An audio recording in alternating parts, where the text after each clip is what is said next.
اهلا بيكم فيديو جديد. معاكم عمرو عماد، والنهارده هنتكلم عن الواوي الباند 9.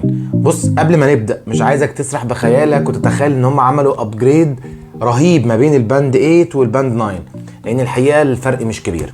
بس خليك معايا، هقول لك برده بالتفاصيل. هي دي الباند 9، اقول لك بالتفاصيل رايي فيها وايه المزايا وايه العيوب، ولو هتجيبها هي سعرها دلوقتي تقريبا عامل حوالي 2100 جنيه. وده كان سعر بصراحه مثالي، ما توقعتش ان هي تنزل بالسعر ده. فدي الميزه من المزايا المهمه اللي قبل ما ابدا شرح اقدر اقول لك دي الميزه خليك تشتري الباند 9.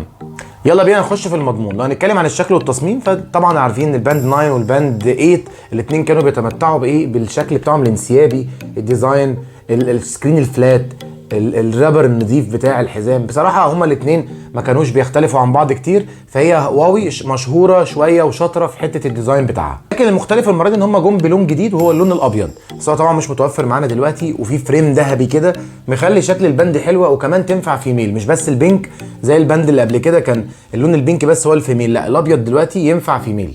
بالنسبه بصراحه الماتيريال، انا شايف ماتيريال تتحمل الصدمات، تتحمل الشاشه نفسها تتحمل الصدمات، انا شايف فيها اي مشكله.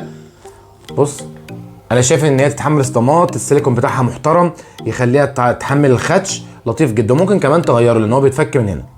بتيجي بمساحه شاشه 1:4.7، فبصراحه انا شايف ان المساحه بتاعتها بتاعت الشاشه المقاس بتاعها الى حد ما كويس جدا، يخليك تعرف تقرا الرسائل بوضوح. طبعا من الحاجات اللي انا بحبها في اي ساعه او اي باند استخدمها تكون فيها خاصيه الالاو اون ديسبلاي. ليه؟ لان انا مش عايز بقى كل شويه افضل اقعد ادوس على الساعه، لا انا عايز بس مجرد ما احرك ايدي كده تمام يبدا اشوف السكرين، اشوف الساعه، استخدم الساعه العاديه.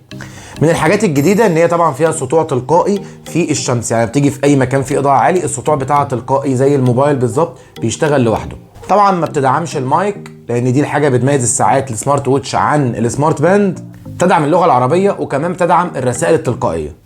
اللي عاجبني في موضوع دعم اللغه العربيه انك ممكن تحول الابس نفسها والابلكيشنز اللي موجوده على الساعه كمان باللغه العربيه، مش بس استقبال الرسائل باللغه العربيه. وبصراحه هواوي هم من زمان بيعملوا الموضوع ده. بالنسبه للرد التلقائي على الرسائل، فهي بترد تلقائيا على الرسائل برسائل ثابته موجوده. لو انت عايز بقى تحط رساله معينه بكلام معين، بتخش على الابلكيشن بتاع هواوي هيلث وتختار الرساله التلقائيه اللي انت عايز تبعتها. كلمني بعدين مثلا، عايز تكتبها بالطريقه دي فتكتبها بالشكل اللي انت عايزه.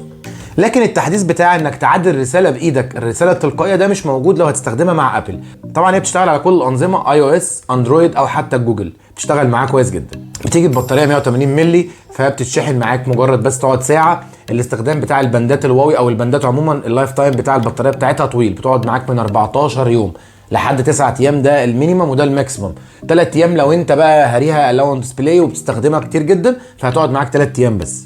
بصراحه السنسور هم مغيرين فيها، مزودين السنسور، مزودين شويه قرايات في موضوع السبورتس ده، ان هي تحس تلقائيا ان انت بتعمل رياضه معينه او خطوات فتبدا تشتغل. طبعا ما فيهاش جي بي اس، لكن هي بتبقى قادره تفهم ده لان السنسورز بتاعتها احدث من السنسور بتاعت ال8. التحكم في المزيكا والصوت ده طبعا بيتم من خلال الباند، دي برده من الحاجات اللي كانت موجوده قبل كده، اللي موجوده عامه في الباندات او الساعات الذكيه. طبعا فيها حاجات بقى زي الطقس، وممكن تشوف المنبه، فيها مثلا زي الكالندر.